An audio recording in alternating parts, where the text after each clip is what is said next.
Shell has announced they will stop all Russian oil and gas purchases. Gas is already at a record high. It's never been higher. And now wheat prices have surged 70%. So you can expect, with this latest move from Shell and the potential banning of Russian oil and gas, the costs of hard goods, they're going to skyrocket.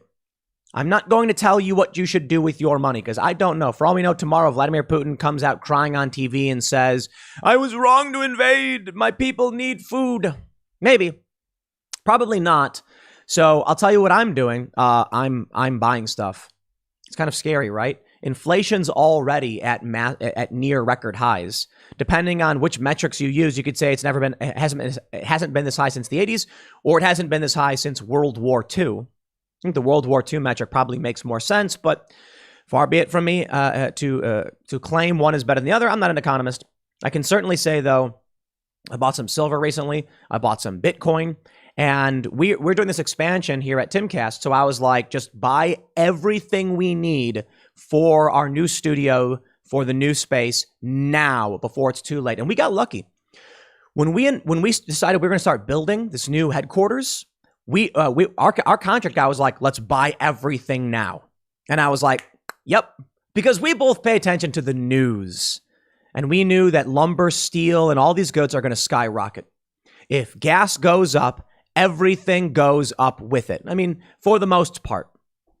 So right now, we haven't banned the importing of Russian oil and gas. You can still do it. Some have criticized the U.S. for buying oil and gas from Russia amid this war because we're helping arm the Ukrainians, but then also giving money to Russia in exchange for oil. So it's kind of playing both sides. Look, I'm not going to speak morally on what anyone should do. Maybe it's the right move to ban oil and gas from Russia. Maybe not. But I'll tell you this. Your costs are going up, and I hope you are prepared for it. Take a look at this. Vladimir Putin, Russia is now warning of $300 oil. Threatens to cut off European gas if West bans energy imports. Man, sounds like exactly what the Great Reset folks always wanted. Greta Thunberg is probably saying, how dare you, Putin, not do it sooner? Because this is exactly what she wanted, right? Greta Thunberg came out and she said, we don't want to wait until 2030 or 2025, 2023 or whatever. We want it now. Ban fossil fuels. Because she doesn't know what she's talking about. Because she's a child. And I'm not surprised. I don't blame her for being ignorant. I blame the people who prop her up. Oh, man. You see, in France, there was this thing that happened a few years ago called the Yellow Jackets or the Yellow Vests protests. Emmanuel Macron put a tax on gas to try and dissuade people from using it. And what happened was like a year and a half of rioting, protesting, yes, but some rioting as well. Because people were like, yo, we can't afford this. Well, thanks to the war in Ukraine, it's going to happen. The cost of fuel is going to skyrocket. But don't worry, my friends. Don't worry. We need only look to our good friend, Pete Buttigieg. Why he says you don't have to worry about gas prices if you buy an electric vehicle. Okay. I hope you can afford it. I hope you can afford the, $40,000 Tesla or whatever it is. I'm sure there are cheaper electric cars, but they are fairly expensive. Maybe you can get one used around 20 and you can finance it. Sure. And you'll have to because you won't be able to afford gas without getting a loan anyway. That's the meme going around. I just closed on a loan to get a full tank of gas. You can go on Craigslist. You can go on, whatever these, car websites, and you can find a used vehicle for $1,000 or $2,000. And it won't be a nice car, but it'll get you from point A to point B. And this will allow you to keep working and functioning. But there are many activists, many climate change types. They don't want that. They don't want you using fossil fuels. They don't care how you do it. So, of course, Pete Buttigieg comes out and says this. The funny thing is, look, Mayor Pete is trending. Just go back in time to November 29th. Buttigieg said the exact same thing. So let's take a look at what Russia's warning about, because here's where it gets big. Shell is backing away, right, from buying Russian oil. Maybe we don't need a ban. Right now, there's some bipartisan, I say bipartisan because it never really means anything. But there's people on the left and the right that are like, we shouldn't be buying oil from Russia. Okay, maybe we stop. What happens? Let's talk about $300 for a barrel of crude. You know what that's going to mean for you? You could probably expect, let's do some basic math. Let's say right now it's like 5 and we're looking at 120. Let's say it's about 6. I think $300 for a barrel is going to be like $12 a gallon. $12 a gallon. Maybe I'm wrong. Maybe there'll be some, changes. Maybe it'll be higher, maybe it'll lower. I think $12. Some have warned $10 a gallon. $10. You got a small little sedan or hatchback or something. 13-gallon tank, tiny little car.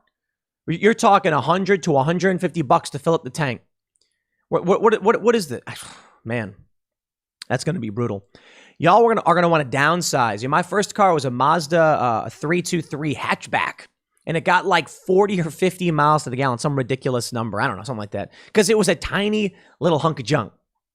And maybe that's what it was funny trying to cram people in it, and we could barely sit in it. But hey, man, that's what you're going to be driving. Or actually, you probably won't be driving anything. Russia warns of $300 for a barrel.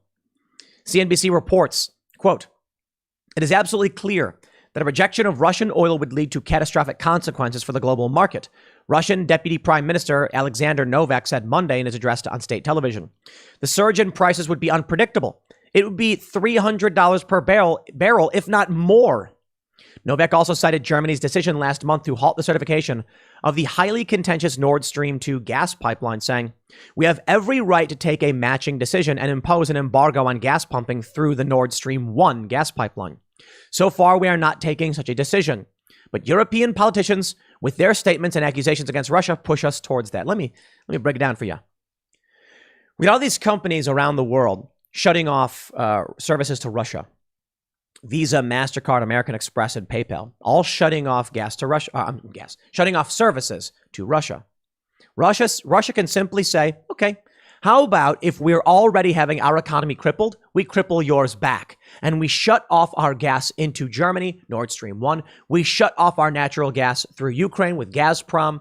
And you know what? We keep it for ourselves. Because right now it's being reported that gas is like $2 a gallon over in Russia because they got gas to spare. If they're exporting and they have all of this fuel, they're going to use it. They'll use it for themselves, which will make Russian-made goods for Russians cheaper. And if they start negotiating trade deals with China and China agrees, then Chinese-made goods are going to be going into Russia. People in Russia will enjoy cheap gas, cheap heating, cheap products. And in the United States, it's going to be $10 a gallon for you. And if it hits that, how much is it going to cost for any other good that has to be transported? You think wheat is expensive now? Wait until transporting it costs twice as much. That's the crazy thing. All your cereals, except for your corn cereals, I guess, we're going to stop making wheat and start making more corn. We already make tons of corn here in the US. But that's what'll happen. Anything derivative with wheat in it, any gluten products. Oh man, the vegans are going to lose it because you're satanic. Sorry. With the price of wheat surging, you want to get wheat gluten for your food? Ooh, it's going to be tough. It's going to be tough.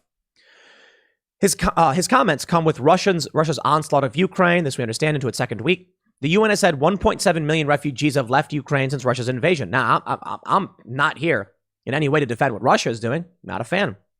A lot of people do point out there is the Azov Battalion. Many of these people are Nazis. You do have very serious issues. You have the regime change in 2014. You have a conflict between the U.S. and Russia. Hey, I'll tell you this. I don't trust the Biden administration.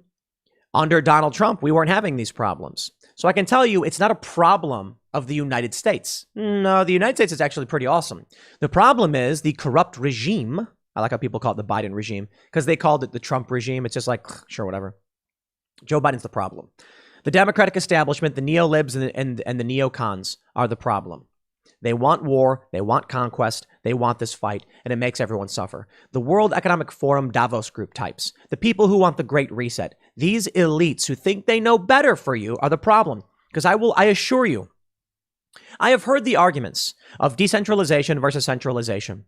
There are people, many of these elites, who believe without the guiding hand of better men, humanity is doomed to fail. The great filter, as it were. One of the solutions to Fermi's paradox, the idea that intelligent life at some point wipes itself out. Now, perhaps we on this planet are but yeast consuming and farting ourselves to death. It's a scary thought, to be completely honest. The idea that humans would just keep consuming fossil fuels and polluting the atmosphere until the biome collapses and then humans along with it. I certainly would not want that to happen. So let's think about this idea then. These better men of the World Economic Forum, the Great Reset, people like Greta Thunberg think they're smarter than you and they know better. And so they must be in charge to prevent the destruction of humanity. But they're wrong. They are just simple humans who can only see one thing. They think they're smarter than you. I don't know what we need to do to make it past such a great filter. I don't know if we can. I don't know if we can't. I don't even know if it's actually there actually exists one. I do know that a network of 1 million computers is equally, if not more powerful than a supercomputer. And I think it's fair to say the combined computing power of all of the computers on the planet absolutely supersedes the power of all of the supercomputers on this planet. Building a supercomputer is very difficult. And even if a supercomputer is capable of calculating to a great deal more than your average home computer, there's just substantially more home computers. Think about that in terms of governance. You have billions of people on this planet. The decentralized network of individuals all seeing, thinking, and struggling and striving to solve these problems. It is substantially better for us than individuals going, I think the world should be the way I want it to be. Greta Thunberg is too young to understand anything about the world, so she would kill millions of people. Herein lies the challenge. If you have to kill tens of millions of people in order to save the planet, what's the point of being alive on this planet as humans if we are destroying ourselves? Now, that's a good question, because it can go in either direction. The climate change people can ask the same question. The decentralization people can ask the same question. The end result is decentralization tends to be the better solution. Don't get me wrong. I believe even with decentralization, you need strong nodes. That is to say, we don't want a completely flat system that appears like TV static of people doing random things. You do want pockets of influence and merit, as it were, proposing solutions and challenging questions, and then having those solved by the greater network of individuals. We don't have that, though. We have a bunch of global elites who think they're smarter than you, and they know it. So you got to live the way they want you to live. Well, I'm not confident that single powerful entities guiding the direction of this planet is the appropriate way to solve problems. Now, I'm not saying that there is a grand conspiracy cabal of evil villains or going, yeah. I'm saying that you have this consolidation of power, this centralization of power that happens naturally over time. And these wealthy elites think they're smarter than you and wield that power in a very centralized fashion. This is why we have antitrust laws. I think it's very, very important. I got to get to the important points. And this one's right here for all of you. It's Biden's fault. Let me show you this. Gas prices reach all-time high. The potential ban on Russian oil imports may see gas prices continue to surge. And they will tell you it's Putin's fault. No, it's not. Biden halts oil and gas leases amid legal fight on climate cost. Excuse me? Gas is at an all-time high. And Joe Biden on February 22nd shut down oil and gas leases. You want to know why the cost of gas is so high? It is Joe Biden. Period. End of story. Now, of course, I can see these sophists saying, it's actually Vladimir Putin. You see the issue? No, shut up. Joe Biden shut down Keystone. What this did was it sent signals to investors that supply would not meet demand, that demand would be going up, but supply would not be there because Keystone was shut down. Joe Biden banned fracking on federal lands. Now, I don't know if fracking is good or bad. Certainly, there are many proponents of it. The point is, this does result in an increase in prices. Banning fracking, new fracking, yes, because supply will not meet demand. Then, Joe Biden in February, just a couple weeks ago, halted oil and gas leases over a legal fight on climate costs. Take a look at this. The Biden administration is delaying decisions on new oil and gas drilling on federal land and other energy-related actions after a federal court blocked the way officials were calculating the real-world cost of climate change. The administration said in a legal filing on a February 11th ruling, will affect dozens of rules by at least 4 federal agencies. Among the immediate effects is an indefinite delay in planned oil and gas lease sales on public lands in half a dozen states in the West. including Wyoming, Montana, and Utah. The ruling also will delay plans to restrict methane waste emissions from natural gas drilling, blah, blah, blah. I'm not going to pretend that Biden is the single factor in this. There are elements of the federal government that are all playing a role. I'm not saying that it was the wrong decision to halt oil and gas. I don't know. I can just tell you this. Gas prices have reached an all-time high because of policies of Joe Biden's administration and, and it appears federal courts and the executive branch. When they come out and say it's Russia's fault, they're doing two things. They're passing the buck onto someone else because they don't want to take responsibility for what they did, and they're trying to encourage war. No, it's not Russia's fault. It may be Russia's fault soon. Well, in the future, in the near future, if gas prices skyrocket after a banning of Russian oil and gas, well, we can blame Russia to a certain degree.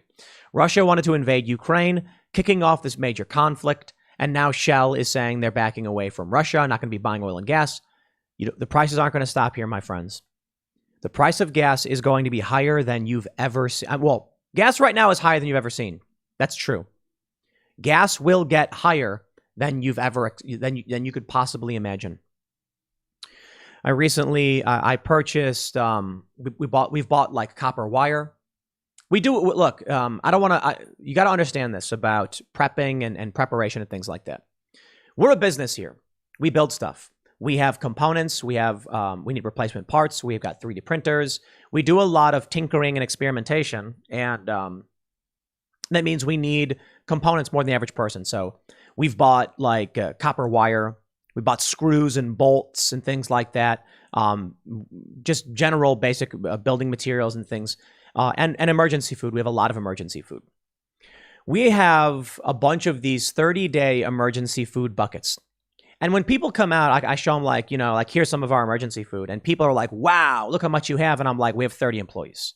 One bucket for us is a single day for our staff. All right. Actually, I'm sorry. 2 buckets make up 30 days. So each bucket is 15 days. And I'm like, these 2 buckets right here, it's 1 day for our staff. Now, hold on. Not every single one of our staff members works here. So it's basically like for every 30-day emergency food kit we have, we're talking like a day and a half to 2 days of food for the people who are here working in the event there is a major disruption, which means we probably only have a couple weeks worth of emergency supplies. Which means for an individual, there's a big stack of buckets. But I'm like, dude, we run a company. We not only have guests, but we also have, we have a lot to consider. Trade, neighbors. We've bought a lot of emergency supplies. Not because I think the apocalypse is coming. I do think we're going to see a major period of strife as per the Strauss-Howe generational theory. Perhaps this is the 4th turning and things will get worse. The reason I personally purchased a large quantity of emergency food, and we also have things like beans, rice in these 30-year buckets. The reason I bought these is not because the apocalypse is coming. I bought them because inflation is coming, and I was right to do so. I told this story before. I went on Amazon. We needed a tablet for forms people have to sign when they come here, just like appearance waivers and liability things like that. Because we have a skate park. We have a skate park in the house, which means anybody who comes here has to sign a liability waiver. It's just how they make you do things. So even though not everybody's going to skate, we have to do it. So we had to buy a tablet. And I went on Amazon and I put one in the cart and I forgot to buy it. The next day I came in and I opened up Amazon. It said price change alert. It had gone up like $130 or something like that. And I was like, if I had just clicked buy yesterday, I would have saved $100 or some odd dollars. That's insane.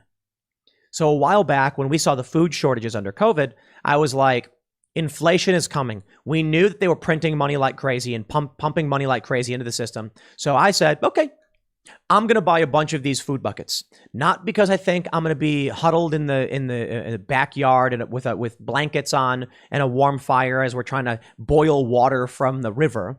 No, it's because in a month or two, this $50 bucket is going to be $100 because of inflation, because of shortages, because of massive demand. So I said, you know what? I'm going to buy it now, and then it lasts 25 years. I'm going to forget about it.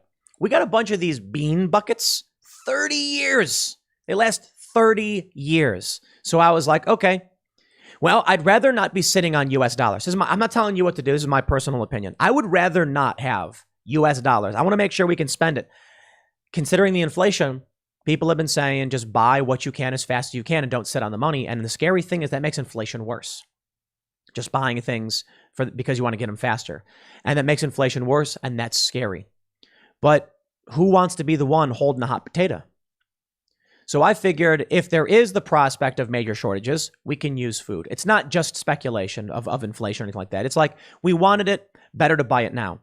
Right now, we're building 2 new studios. We have our mobile RV studio, which we're building out, and we have our new production facility, which is going to be an expanded facility, so we can do more work and things like that. So we got to buy cameras. I'm just like, buy everything we need for it now, because you sit on these U.S. dollars, and I should say, I'm worried that if I sit on these dollars, if inflation really is in the double digits, 15%, I'm losing 15% of my buying power, every year? That's scary. That means all the hard work you're putting is being stripped away. I don't know, man. I bought some silver. I bought some Bitcoin. I'm buying any kind of hardware I possibly can that we need. Instead of waiting and sitting around, I'm buying it now and we're getting the job done. It's kind of good in a sense because it's lighting a fire under us to get the things we need. Often projects get delayed because it's like Tim has to be the one to approve and sign off on these purchases, and then I'm too busy and I don't do it. Now I got a fire under me and I'm like, we better do this now. I am worried about where things are going. We're hearing this. Take a look at this story. Nickel surge raised the input cost for an electric vehicle by $1,000, Morgan Stanley estimates. Nickel. Yeah, like nickel. It's a pro article, whatever, but the price of nickel is surging this week because of the Russian invasion of Ukraine. So Pete Buttigieg and all these people can come out and be like, oh, buy an electric car. Yeah, it's $1,000 more expensive. How long does it take you to make $1,000? And now they're saying just buy an electric car? Well, they just tacked on more. And if you're somebody who's only making like $20 an hour, what is that going to cost you with taxes? Is it going to take you a month or 2 months to try and save up? Longer, probably. You've got bills to pay. What about your health care? You can't just get rid of your car. Uh-oh, gas prices are through the roof. Good luck, they say. This is crazy. I'm not going to sit here and pretend Pete Buttigieg is at fault for this. He's just some idiot who's telling you just buy an electric car and just let them eat cake. Sure. I don't blame him for the cost increase. But I certainly think our leadership is mismanaging everything. And I certainly think there are elements of this climate change, Great Reset bunch, World Economic Forum people who are happy this is happening. Because like they said, you will own nothing and you will be happy. And you know what?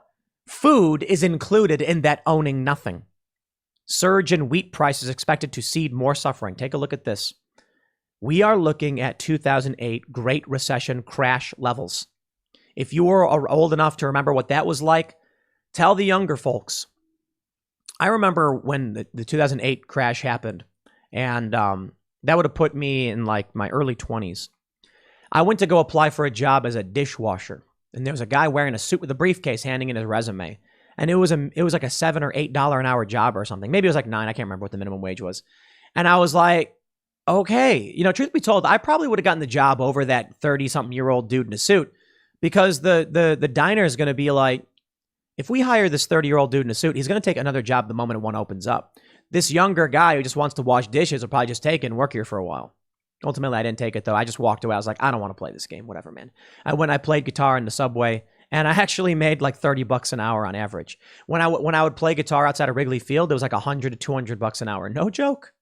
But you could only play for like the hour before and after the game ends. So I was making like $300-400 per game. A lot of money. It's easier. It sounds better, easier said than done. It wasn't like we could go out every single time and make that, but for like one day's work, and then we'd wait for a while. There wasn't always a game or something like that. We weren't always able to do it. And truth be told, it doesn't always play out that well. Like when it was the Cubs stadium, but I ended up doing fairly well, able to pay my rent and make a living just playing guitar. And I suppose for me back then, the bigger issue was I wouldn't go out for every game. I'd go out and be like, whoa, I made like $200-300. I don't got to work this week. And then I'd go hang out with my friends or go skating or something. I'd have my rent paid. But that was way better than, working as a dishwasher. Playing in the subway, you'd make like $7 to $12 an hour.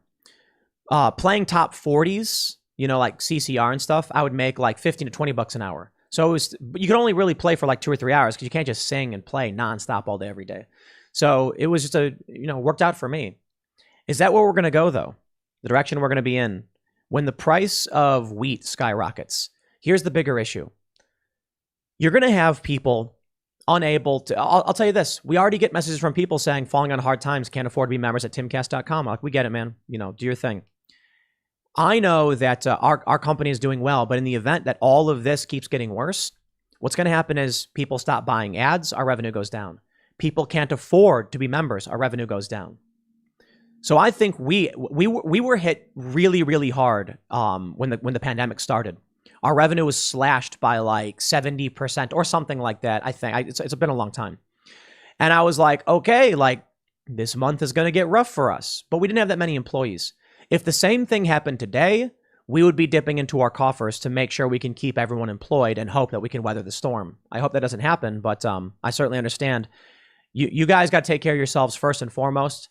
Make sure you're doing right by your family.